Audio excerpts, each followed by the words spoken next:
business leader who might prove this true or false. And then he learned about a former chief executive of Sunbeam, the toaster and appliance company. In the mid-1990s, Sunbeam was a mess.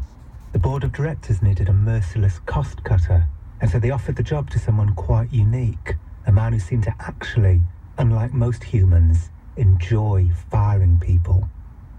His name was Al Dunlap, and he'd made his reputation closing down plants on behalf of Scott, America's oldest toilet paper manufacturer. There were countless stories of him going from Scott plant to Scott plant, firing people in amusing, sometimes eerie ways. At a plant in Mobile, Alabama, for instance, he asked a man how long he'd worked there. 30 years, the man proudly replied. Why would you want to stay at a company for 30 years? Dunlap said, looking genuinely perplexed. A few weeks later, he closed the Mobile plant down, firing everyone. He fired people with such apparent glee that the business magazine Fast Company included him in an article about potentially psychopathic CEOs. All the other CEOs cited were dead or in prison and therefore unlikely to sue. But they took the plunge with Dunlap anyway. They referred to his poor behavioural controls. His first wife charged in her divorce papers that he once threatened her with a knife and muttered that he always wondered what human flesh tasted like. Then there was his lack of empathy. Even though he was always telling journalists about his wise and supportive parents, he didn't turn up at either of their funerals.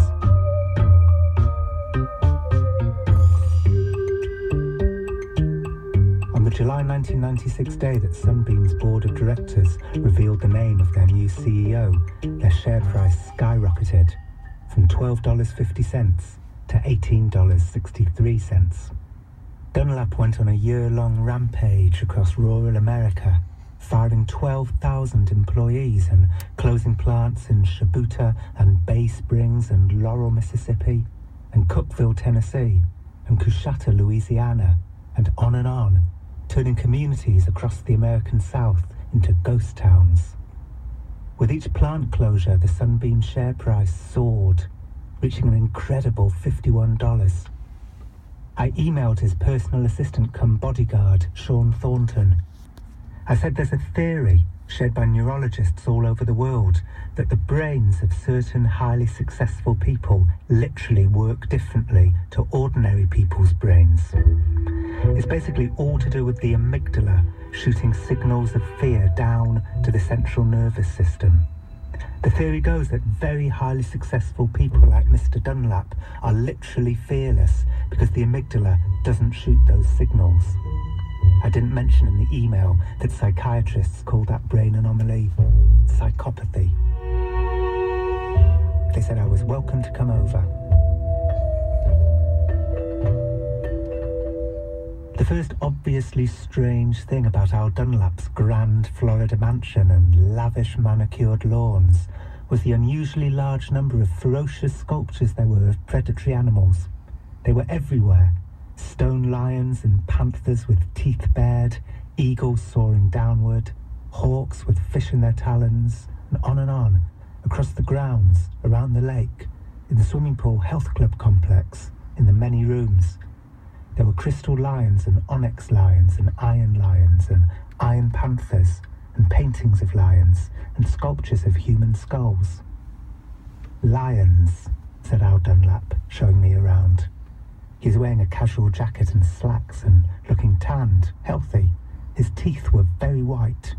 Lions, jaguars, lions. Always predators. Predators, predators, predators. I have a great belief in and a great respect for predators. Everything I did I had to go make happen. Conning, manipulative, I wrote in my reporter's notepad. This was item 5 on the Bob Hare Psychopath checklist.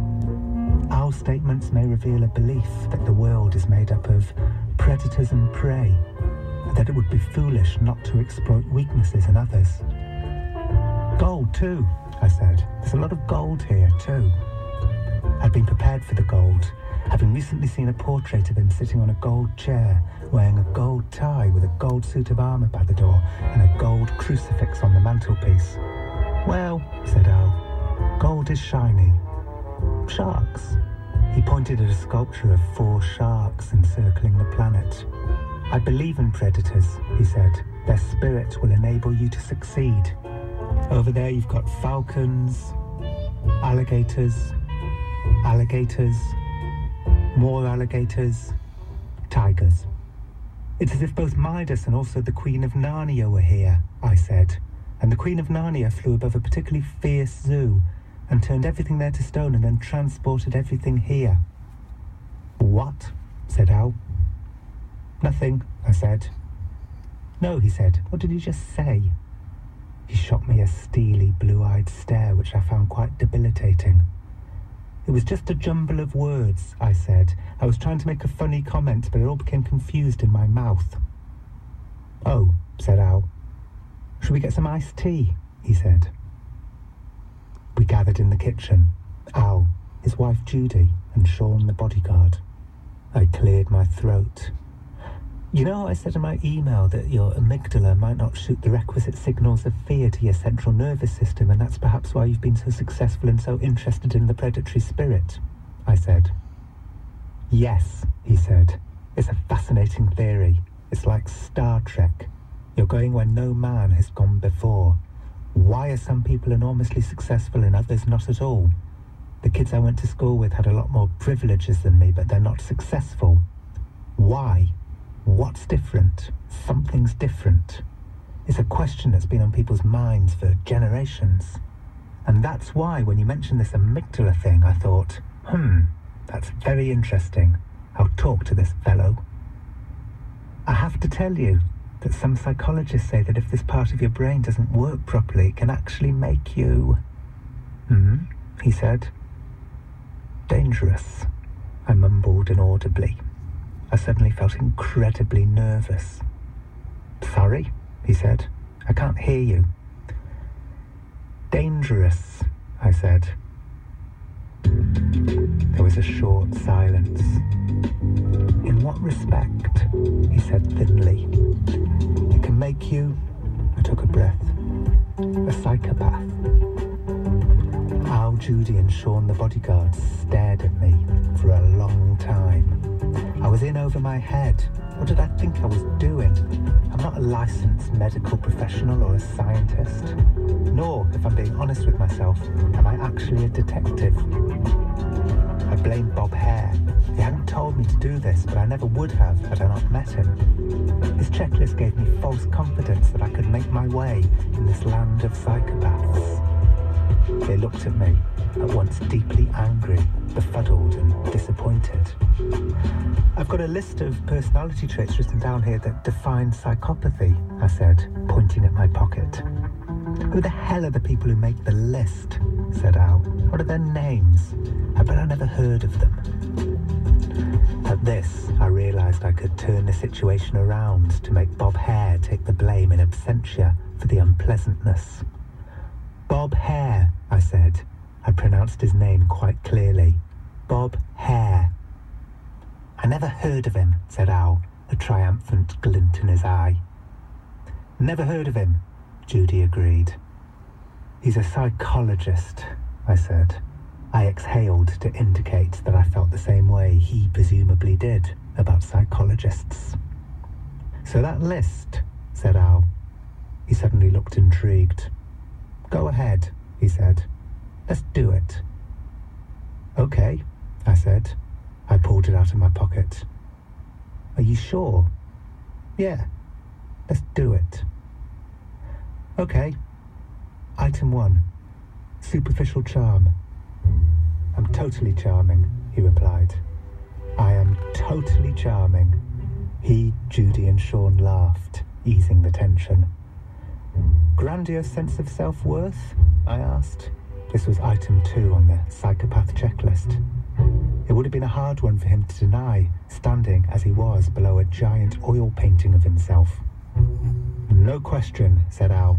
If you don't believe in yourself, nobody else will. You've got to believe in you. Is there another list of good things? Said Judy, quite sharply. Well, I said. We all fell silent.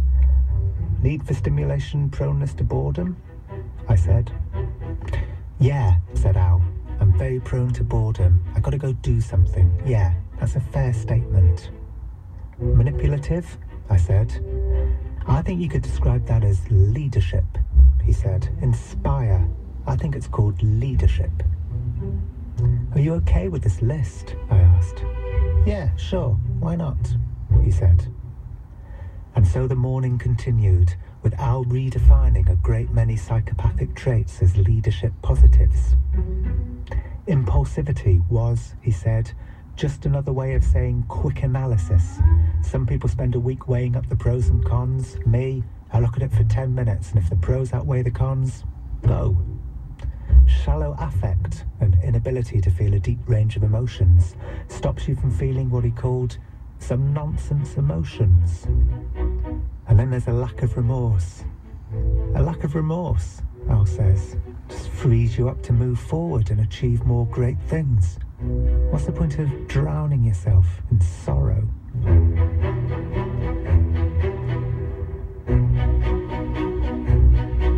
It felt great.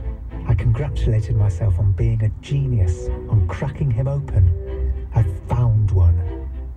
But when I got home to London from his house and I listened back to the tape of my interview with him, I could hear how disappointed I sounded whenever he said things to me that didn't seem psychopathic. There'd been a moment, for instance, when I'd asked him about items 12 and 18, early behaviour problems and juvenile delinquency. He'd told me, no. I was a focused, serious kid. I was very determined. I was a good kid. In school, I was always trying to achieve. I was always working hard. That saps your energy. You don't have enough time to troublemaker. You never got into trouble with the authorities, I said. Nope, he said. And remember, I got accepted into West Point. Listen, the psychopath thing is rubbish. You can't be successful unless you have certain... He pointed at his head. Controls. It won't happen. How do you get through school? How do you get through your first and second job when you're formulating yourself? It was a terribly persuasive point, and I'd felt disappointed when he said it. Also, he denied being a liar. If I think you're a schmuck, he said, I'll tell you you're a schmuck, and I believed him. He denied having a parasitic lifestyle. I'll go get my own meal, he said. And he did have a loyal wife of 41 years. There were no rumours of affairs. This would score him a 0 on items 17 and 11, many short-term marital relationships and promiscuous sexual behaviour.